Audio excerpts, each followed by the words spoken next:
viewers and listeners, you are welcome to another episode of our weekly online chemistry class. We are going to continue from where we stopped in the last episode, where we discussed the structure of the modern periodic table. Today, we will look at the classifications of elements, and as a result of that, I will still urge you to get a copy of the periodic table with you while you are watching the video. According to the nature of the periodic table, elements can be classified into two. We can classify them into types, and we can classify them into blocks. Now, classifying elements into type, we have 5 types. But let's go with the block first. If we are classifying elements into blocks, we classify them into 4 blocks. And these 4 blocks are S, P, D, and F blocks. Now, how do we identify S block? From your quantum numbers, according to subsidiary quantum numbers, we know that the S subshell takes maximum of 2 electrons. The P subshells take maximum of 8. The D takes maximum of 10. The F takes maximum of 14. That means, the P takes maximum of 6. That means the number of groups of elements in the periodic table that are S block are just 2 groups. 6 groups of elements in the periodic table are P block, 10 are D, while 14 groups are F. Now, what are these S blocks? When you look at the periodic table, the first 2 groups on your left-hand side, that is groups 1 and 2, are S blocks. And how are we able to classify them into blocks? When you write the electronic configuration of an element, the orbital that is holding the last electron indicates the block of element. Let's take an example. Potassium, atomic number 19. The electronic configuration of potassium is 1s2, 2s2, 2p6, 3s2, 3p6, 4s1. This is the last orbital holding the last electron. That means potassium is a S block element. If you look at bromine, atomic number 35, we have 1s2, 2s2, 2p6, 3s2, 3p6, according to Ohm's rule, alpha principle, 4s2, 3d10, 4p5. That gives you a total of 35. Because the last electron is found in the P subshell, it means bromine is a P block element. Now, what are the S block elements? The S block elements are groups 1 and 2 members. The alkali and alkaline earth metals. The lithium group, and in that group you have lithium, you have sodium, you have potassium, rubidium, cesium, and francium. Those are the members of the group. All of them, when you write the electronic configuration, their valence shell electron configuration is written as NS1, meaning all of them, their configuration ends at S1. Now, the group 2 element, where we have the beryllium, we have the magnesium, calcium, strontium, barium, and radium. They are all alkaline earth metals and are also S block elements. They have some characteristics in common. The 2 groups which constitute the S block. Now, the P block elements are the elements in group 13 to 18 or group 13 to O. That is boron group, carbon group, nitrogen group, oxygen group, fluorine group, and neon group or helium group. These elements are P block elements. You can see we have a total of 6 groups which constitute 6 P block. So the D block are the groups or the elements located in between groups 2 and group 13 of the periodic table. If you look at your periodic table, you have after group 2, you have group 3 to 12, which are the main transition group. Then you now have the group 13. So in between group, that means group 3 to group 12 are the D block elements. That when you are writing the electronic configuration, their configuration will end at D subshell. The F block elements are the lanthanide and the actinide series, and that is why they have been separated from the main periodic table. I told you earlier in the previous episode that these 2 groups or periods are members of groups period 6 and 7. But why are they now being carved out from the main periodic table? Is because they are F block elements. So they have to occupy a separate position. And you can see we have a total of 14 groups for the F block element. ranging from both lanthanides and the actinide. Now, there are some features that we need to also look into based on the classifications that we just discussed. Number one, note that hydrogen and helium are the only S-block elements that are non-metals. All other members of S-block are metallic in nature.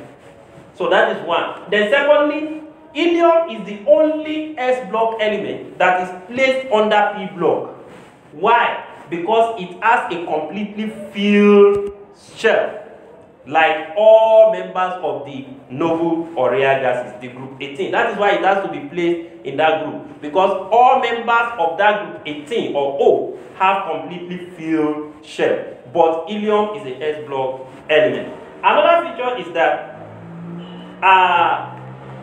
hydrogen, being a S-block element, can be placed either in group 1 or group 17. One, you can place hydrogen in group 1 because it has 1 electron in its shell. It has only a single shell. And you can place it in group 17 because its shell requires 1 more electron to be completed. So, and just like the members of group 17. When we get to the chemistry of hydrogen, we are going to discuss that proper. Now, the other type of classification is classification of elements into type. And here we have about 5 types of elements. The first are the metals. We have the non-metals. We have the semi-metals or metalloids. We have the noble Urea gases or inert gases. Then we have hydrogen. Now, metals are the most abundant element in the periodic table because all members of group 1, with the exception of hydrogen, are metals. All members of group 2 are metallic in nature. All transition elements are metals. Then in group 13, it's only boron that is not a metal. In group 14, you have both tin and lead being metallic in nature. In group 15, bismuth is a metal, and in group 16, polonium has some metallic characteristics. And metals are elements that ionize by losing electrons to form positively charged ion because they are electropositive and they have low ionization potential. And metals, they have some characteristics just like high boiling point and high melting point, high density. They are sonorous, meaning they make sound when beaten, and that is why they are being used as musical instruments.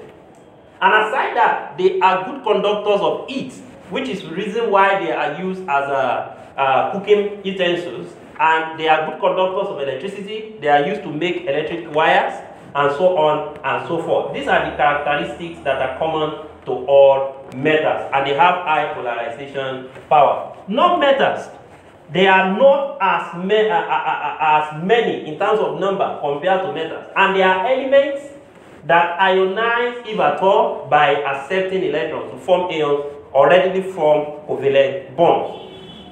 These non-metallic elements, in number, they are less than 10. We have the first member of non-metal is carbon in group 14. Then we have nitrogen in group 15 and phosphorus making 3. We have oxygen, sulfur in group 16. Then we have the halogen, that's 5, fluorine. We have chlorine, we have bromine, we have iodine, and then we have maybe astatine. So a total of 9 or 10. All these elements are non-metallic in nature. The semi-metals, they are elements that are in between metals and non-metals in terms of characteristics. They share both characteristics of metals and non-metals. And these elements that are metalloids in nature, they are not many too in the periodic table. We have the boron in group 13. We have the silicon and the germanium in group 14. We have the antimony. We have antimony and we have selenium and we have sulfur. We have selenium and tellurium in group 16. These are metalloids as can be seen in this periodic table. We have, as I said earlier, on boron, silicon, germanium, arsenic, antimony, selenium, tellurium, and maybe polonium. The noble Urea gases are elements in group 18. These are group O elements because they have stable electronic configuration.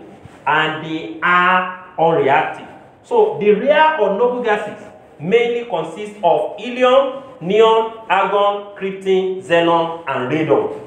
Some of them are noble, meaning they react under drastic conditions. Like xenon can react with fluorine to form xenon tetrafluoride and so on and so forth. While the rare gases are those ones that are not common, especially the last 2 or 3 members of the group. The inert, we refer to inert gases as gases that do not react. They don't have any reaction, like helium, neon, and argon. They hardly react. So hydrogen is the last type of element. And hydrogen is having a specific chemistry that is quite different from other elements in the group, because it shows some similarities with members of group 1 and members of group 17. As a student of chemistry, you are expected to be able to tell us why hydrogen can be placed in group 1 and why it can be placed in group 17. Hydrogen can be placed in group 1. One of the reasons I said earlier on was because it has 1 electron in its atom shell. Another reason is that hydrogen ionized by losing electron to form hydrogen ion. Just like all group 1 members, they ionize by form monopositively charged ion. Then hydrogen is produced at the cathode during the electrolysis of its compounds. Don't forget that sodium ion, potassium ion, which are members of group 1, are also cations. So as a result of this, we can place hydrogen in group 1. Then why is hydrogen behaving like members of group 17, which are halogen? 1, its shell, which is only 1 shell, has 1 electron, and that shell requires 1 more electron to complete. If you look at fluorine with atomic number 7, it has 2 shells, and the valence shell of fluorine also requires 1 more electron to complete. So as a result of that, you can place hydrogen in that group. Secondly, hydrogen combines with itself to form a single covalent bond, as we have it in hydrogen molecule, H2. We also have it in fluorine molecule, chlorine molecule, and so on and so forth. Interestingly, hydrogen also ionizes by accepting electron to form hydride ion, just like we have in chloride ion, fluoride ion, bromide ion, among others. So the reasons why you can place hydrogen in group 17 are the reasons why you cannot place hydrogen in group 1. Why the reasons why hydrogen can appear in group 1 are the reasons why hydrogen cannot appear in group 17. And don't forget, there are some differences between hydrogen and members of that particular group that it belongs to. This hydrogen as an element also exists. We have 3 isotopes of hydrogen, and it is the only element whose isotopes bear different names.